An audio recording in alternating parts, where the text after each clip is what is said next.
TV Bula no ar. Eu sou o wakandano honorário Ademir Luiz e hoje vamos falar de duas ideias muito loucas. A primeira delas é esse plano estapafúrdio da Marvel de fazer uma continuação do Pantera Negra sem o Pantera Negra. Mas mais louco do que isso ainda, é uma proposta do filósofo esloveno Zizek, que diz que no primeiro Pantera Negra, tanto o herói quanto o vilão são igualmente bons homens que apenas têm pontos de vista diferentes. Wakanda Forever.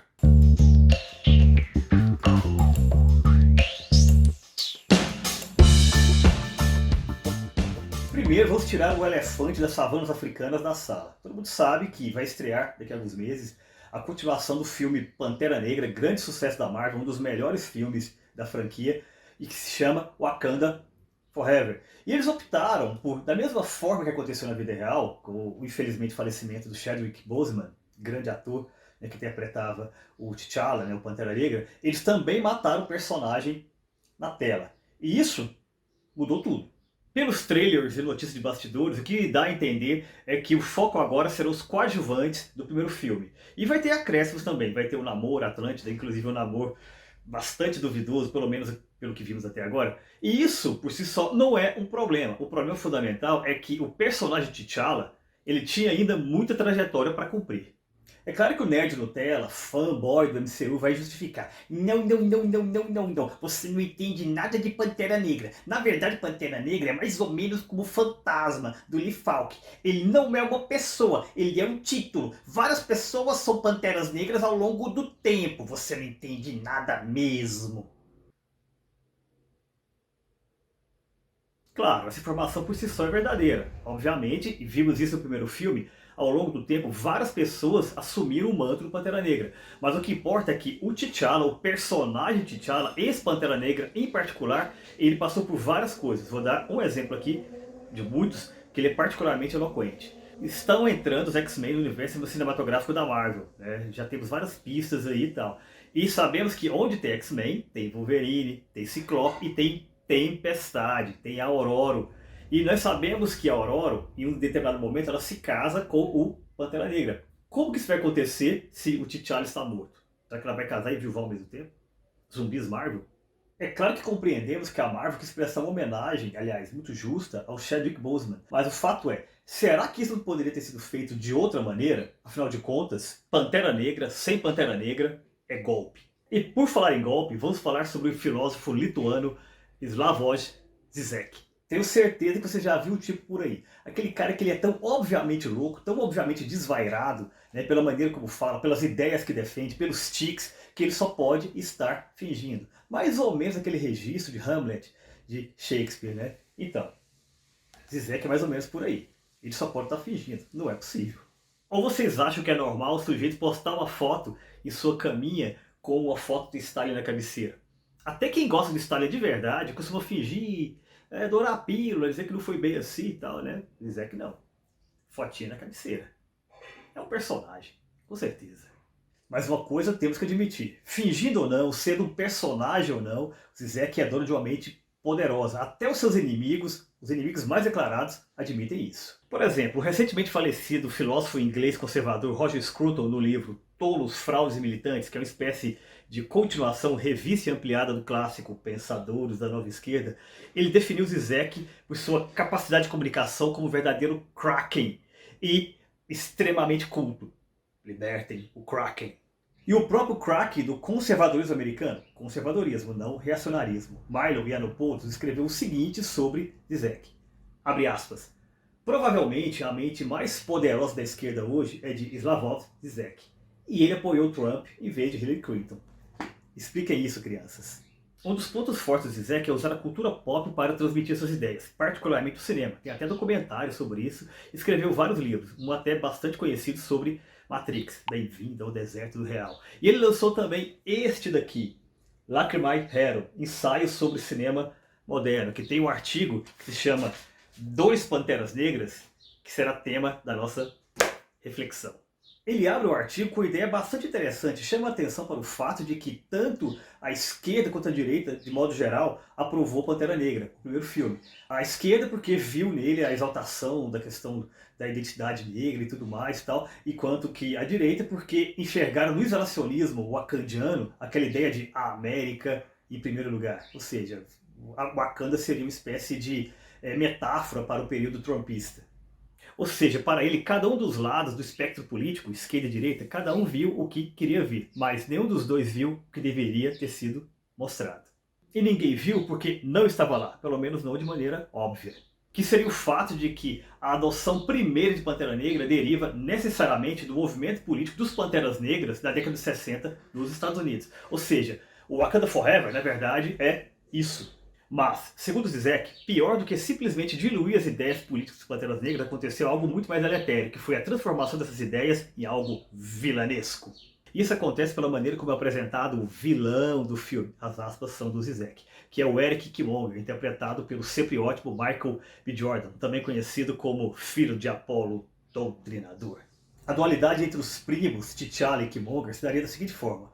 T'Challa, o Pantera Negra, seria um rei indeciso, que prefere ficar na sua zona de conforto, isolado, mantendo Wakanda como aquele reino que as pessoas pensam que é atrasado, pobre e tal, e não a potência tecnológica que pode de fato contribuir para o mundo, né, que nós sabemos que pode. Enquanto que Killmonger não. Killmonger quer usar todo esse poder, toda essa tecnologia para criar uma rede de solidariedade pelo mundo para proteger os oprimidos, mesmo que à base da violência.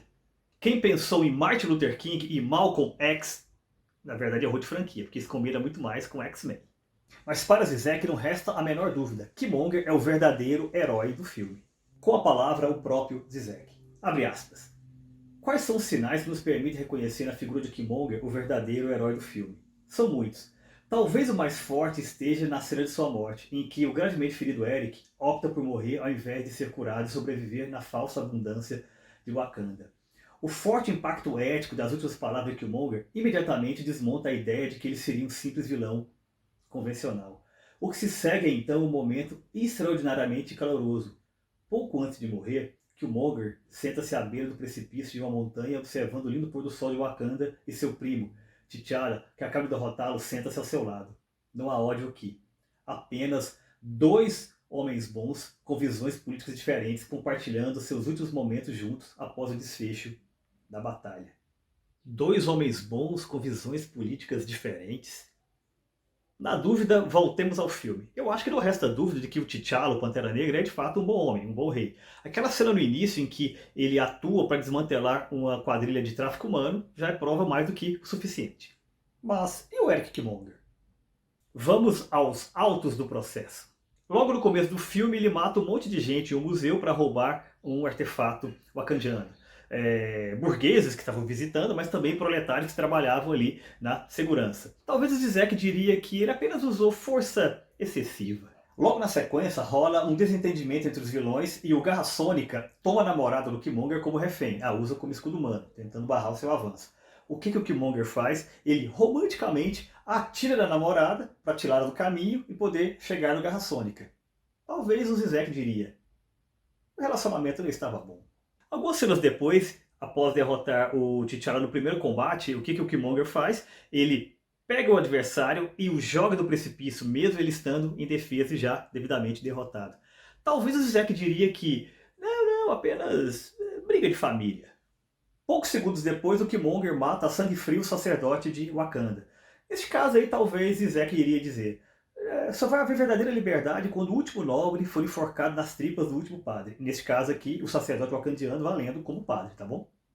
Importante acrescentar aqui um crime ecológico. Logo que assume o poder, o Killmonger vai na estufa onde guardam a planta coração, que é aquela que dá os poderes do Pantera Negra, e manda queimar tudo, para que ele seja o único a ter essas habilidades. O que o Zizek diria aí? Acho que ele chamaria a Greta para responder. Tudo dominado, Killmonger coloca em prática seu plano principal, que é encher aquelas naves wakandianas de armas ultra tecnológicas espalhadas pelo mundo, para fazer alguns atentados terroristas, alguns massacres e tal. O Zizek diria que nada de novo debaixo do sol. Eu tô lembrando aqui que na época do Vingadores Guerra Infinita, Vingadores Ultimato, muita gente dizia que o Thanos tinha lá sua parcela de razão. Mas, enfim, isso aí é uma loucura autoritária diferente, deixa pra lá.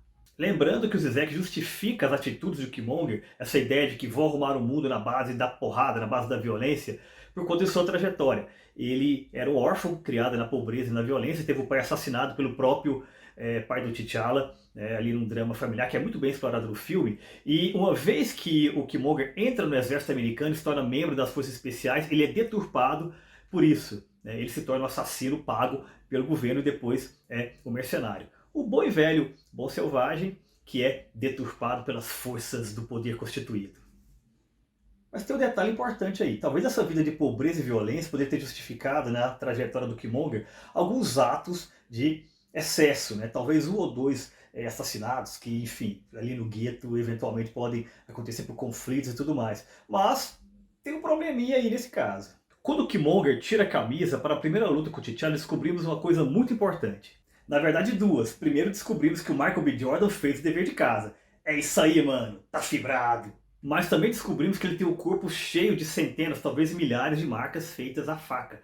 Cada uma daquelas marcas é uma pessoa que ele matou. E eu não sei porquê, não sei se eu sou muito moralista, alguma coisa assim, mas esse negócio de matar centenas, talvez milhares de pessoas, é mais uma atitude de um psicopata maluco, descontrolado, e não necessariamente de um bom homem, né, que se viu eventualmente uma ou duas vezes na vida numa situação extrema. Estranho isso, né? Erro deve ser mil. Dito tudo isso, eu considero o Killmonger um grande personagem. Ele tem de fato uma motivação que é crível dentro da narrativa, mas eu dificilmente diria que ele é realmente um bom homem, né, que apenas tem uma visão política diferente da do T'Challa. Foi muito bem escrito, muito bem interpretado, mas, né, convenhamos. Ou será que no final das contas tudo isso é apenas mais uma piada do Zizek? Dá pra confiar, né? Palavras, palavras, palavras, e nessa loucura, há método. E se inscreva no canal, deixa o like, compartilhe o conteúdo e escreva aqui embaixo: Pantera Negra, sem Pantera Negra, é golpe?